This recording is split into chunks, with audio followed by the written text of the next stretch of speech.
विषय का प्रतिपादन करते हुए मैं निवेदन करूँगा कि प्रसिद्ध नृजाति वैज्ञानिकों के अनुसार भारतीय समाज में आर्यों, द्रविड़ों, मंगोलियों और शकों का सम्मिश्रण है।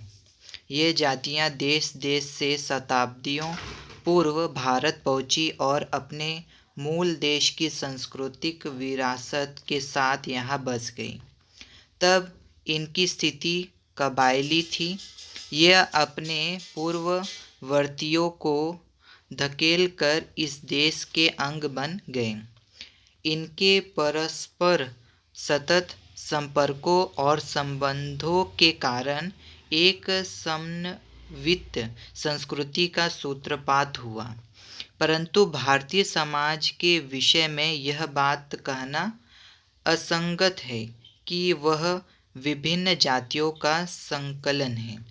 पूरे भारत में भ्रमण करने पर दिगंत में यह साक्ष्य मिलेगा कि इस देश के लोगों में शारीरिक गठन और रंग रूप की दृष्टि से कितना अंतर है। संकलन से सजातीयता उत्पन्न नहीं होती है। यदि रक्त भेद की दृष्टि से देखा जाए तो भारतीय समाज विजातीय है। हाँ, यह संकलन सांस्कृतिक रूप से अत्यंत गुंथा हुआ है। इसी आधार पर मेरा कहना है कि इस प्रायद्वीप को छोड़कर संसार का कोई देश ऐसा नहीं है जिसमें इतनी सांस्कृतिक परस्मता हो।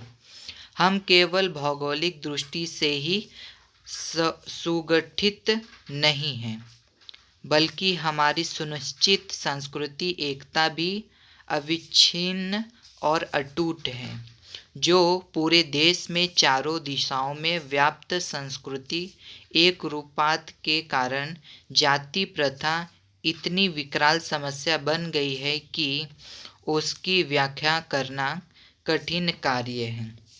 यदि हमारा समाज केवल विजातीय या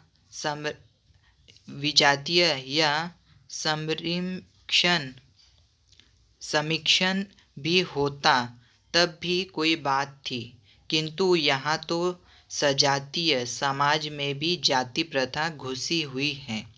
हमें इसकी उत्पत्ति की व्याख्या के साथ साथ इसके संक्रमण की भी व्याख्या करनी होगी।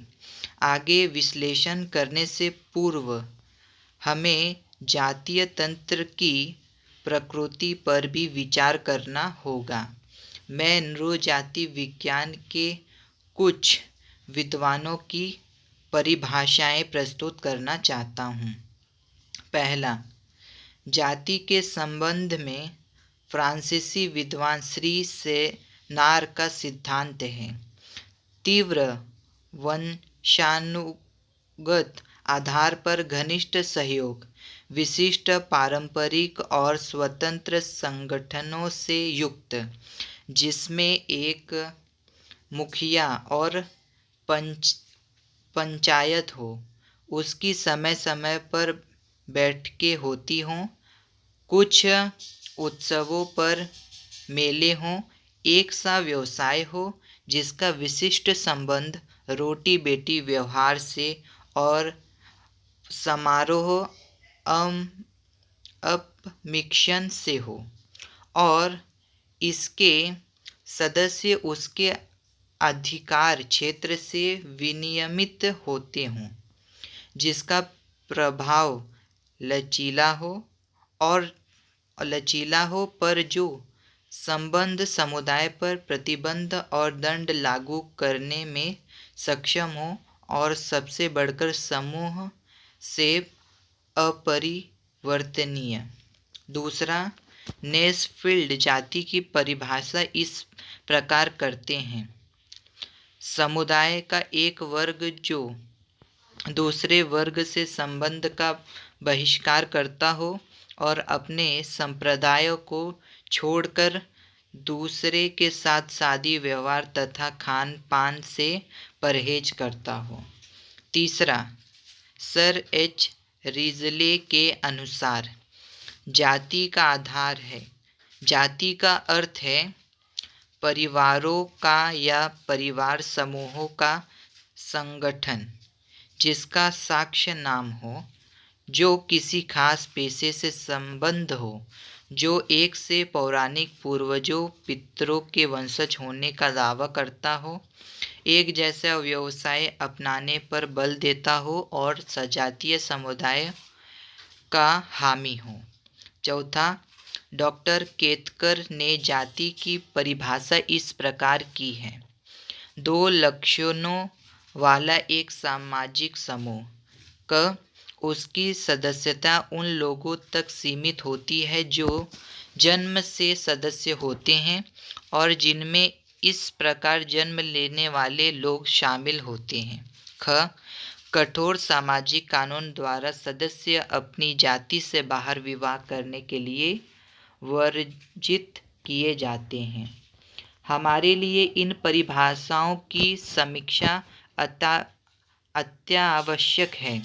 यह स्पष्ट है कि अलग अलग देखने पर तीन विद्वानों की परिभाषाओं में बहुत कुछ बातें हैं या बहुत कम तत्व है।